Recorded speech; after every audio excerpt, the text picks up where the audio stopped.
My self Alka and welcome to our excellence family. चलिए friends start करें हमारी BST का थर्ड चैप्टर। रेडी है आप? तो फ्रेंड्स मैं भी रेडी हूँ। ओके स्टार्ट करते हैं। देखो फ्रेंड्स थर्ड चैप्टर में हम किसके बारे में जानने वाले हैं?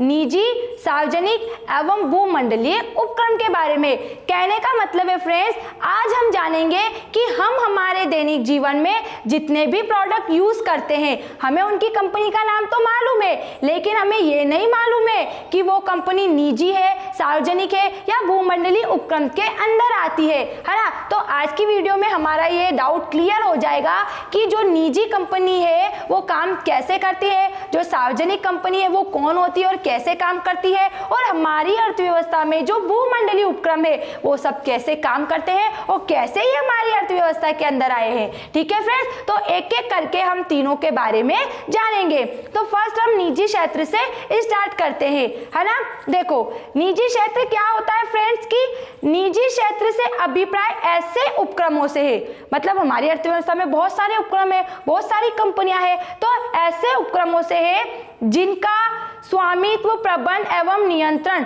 पूर्णतः निजी व्यक्तियों या संस्थाओं के पास रहता है। इन संस्थाओं में किसी भी राज्य अथवा केंद्रीय सरकार का स्वामित्व की दृष्टि से कोई हस्तक्षेप नहीं होता।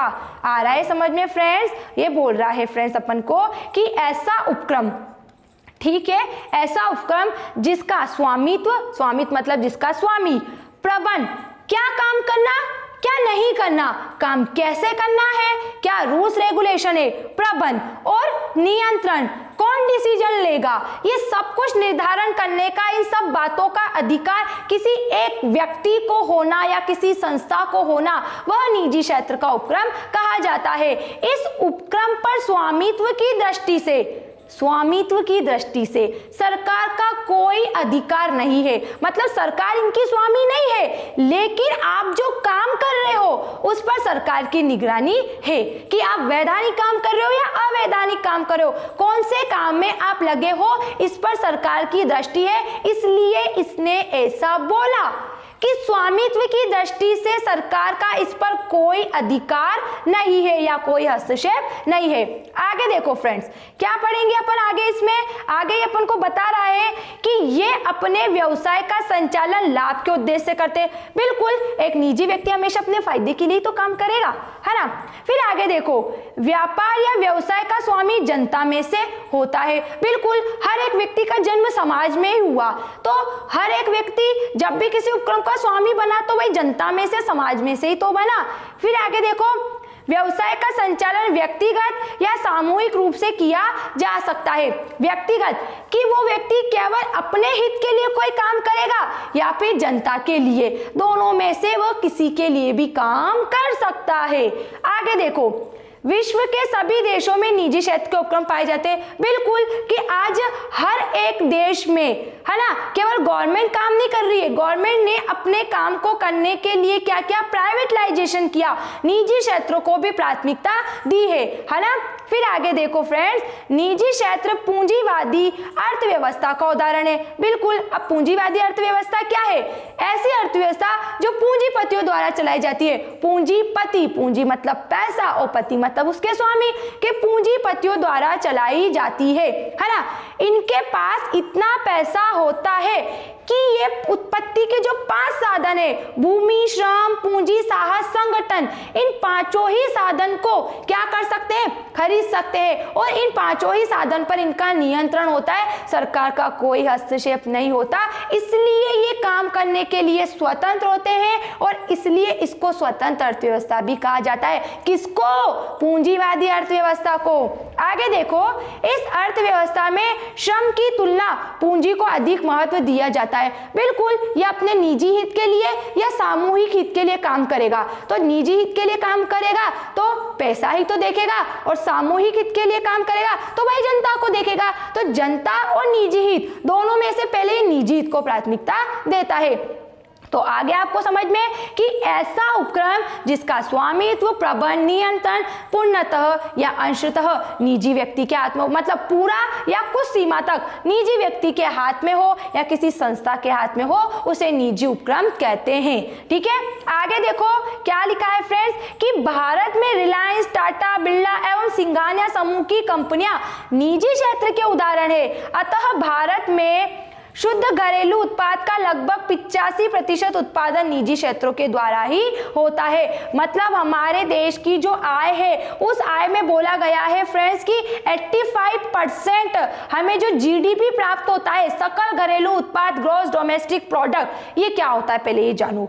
एक अर्थव्यवस्था एक निश्चित समयावधि में अपने देश की घरेलू सीमा के अंदर रहकर वस्तुओं या सेवाओं से जो पैसा प्राप्त करती है उसे सकल घरेलू उत्पाद या जीडीपी कहा जाता है। तो ऐसा बोला गया है कि हमारे देश को 85% जीडीपी इन निजी क्षेत्रों से प्राप्त होती है। तो आई होप आपको समझ में आ गया होगा कि निजी क्षेत्र क्या है। ऐसा क्षेत्र जिसमें काम एक निजी व्यक्ति करता है, निजी व्यक्ति स्वामी, निजी व्यक्ति प्रबंधक और निजी व्यक्ति का ही उसमें नियंत्रण है, तो वह निजी क्षेत्र है। सरकार का उस पर कोई हस्तक्षेप नहीं है। किस दृष्टि से? स्वामित्व की दृष्टि से। बाकी आपके जो काम है उस पर सरकार की पूरी निगरानी है।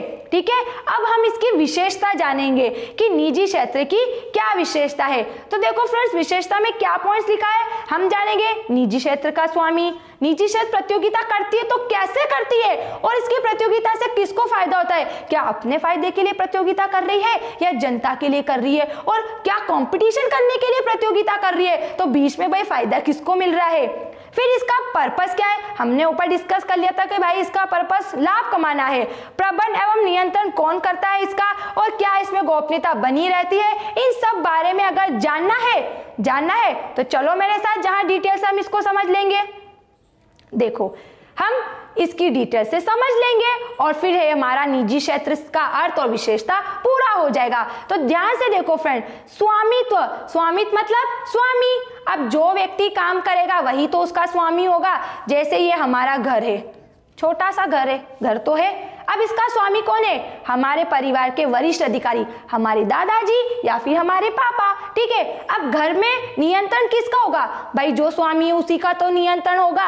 अब क्या काम करना, घर को मैनेज कैसे करना है, वो सबका अधिकार किसको है? वरिष्ठ अधिकारी को है, हमारे दादाजी, हमारे पापा को। ठीक है, तो यहाँ पे हम जानेंगे कि निजी क्षेत्र का स्वामी कौन है।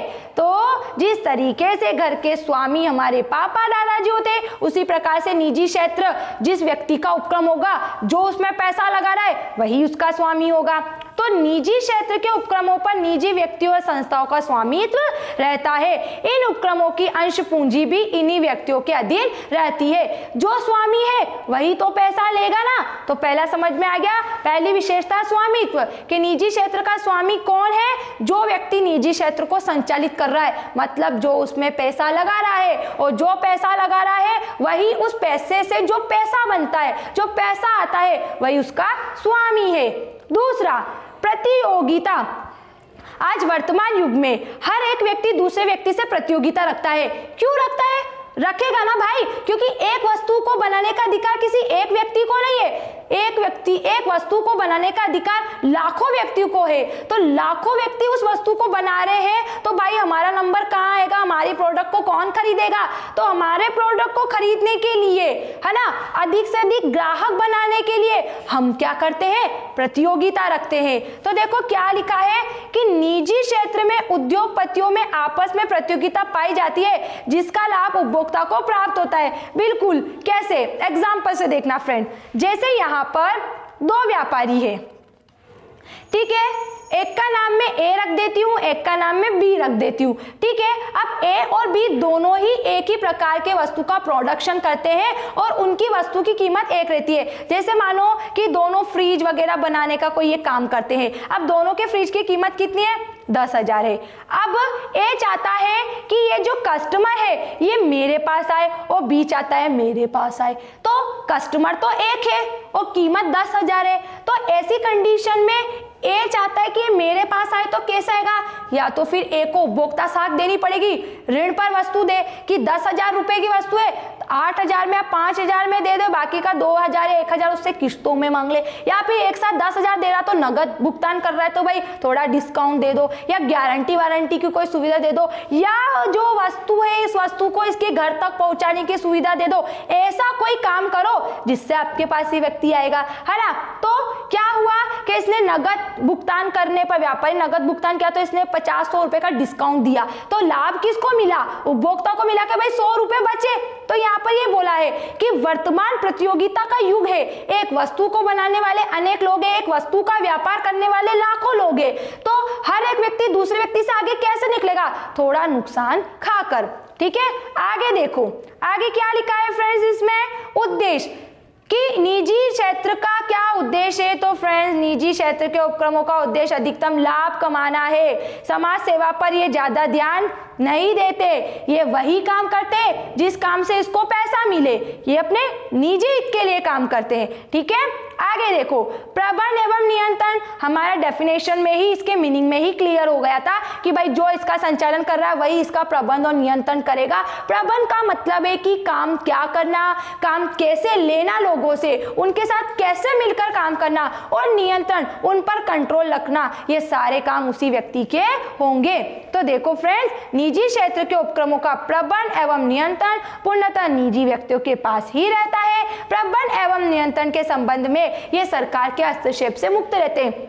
भाई मेरा घर है तो मेरे घर में मैं कैसे भी रहूं, अगर किराए के मकान में रहती हूँ तो भाई थोड़ा डर रहता है कि भाई किराएदार कभी हमारे डांटने ना लग जाए या उनको कोई बात गलत ना लग जाए, तो थोड़े रूल्स रेगुलेशन में हम आ जाते हैं कि भाई रेंट पे रह रहे हैं तो भाई सामने वाले की बात माननी है। लेकिन मेरा खुद का मकान है तो मुझे काहे का डर उसमें। तो यहाँ पर भी यही है कि प्रबंधन एवं नियंत्रण, मैं चाहूँ वैसे व्यापार को करूँ, मैं चाहूँ वो रूल्स रेगुलेशन बनाऊं। ठीक है, अब गोपनीयता, गोपनीयता मतलब बातों को गुप्त रखना, कि निजी क्षेत्र में प्रत्येक निर्णय की गोपनीयता पाई जाती है। बिल्कुल उसका खुद का उपक्रम है, उसके उपक्रम में कैसे भी काम करे, जैसे एकाकी व्यापार है तो एकाकी व्यापार में अकेला व्यक्ति काम करता है तो वो अपनी सारी बातें गोपनीय रखता है ना, उसी क्षेत्र से निजी क्षेत्र में बातें गोपनीय रहती है। तो फ्रेंड, आया आपको समझ में कि ऐसा उपक्रम जिसका स्वामित्व, प्रबंध, नियंत्रण उसी व्यक्ति के हाथ में है, जो व्यक्ति उस उद्योग की या उस उपक्रम की स्थापना कर रहा है उसे निजी क्षेत्र कहते हैं। इसके पॉइंट्स फिर से देख लो,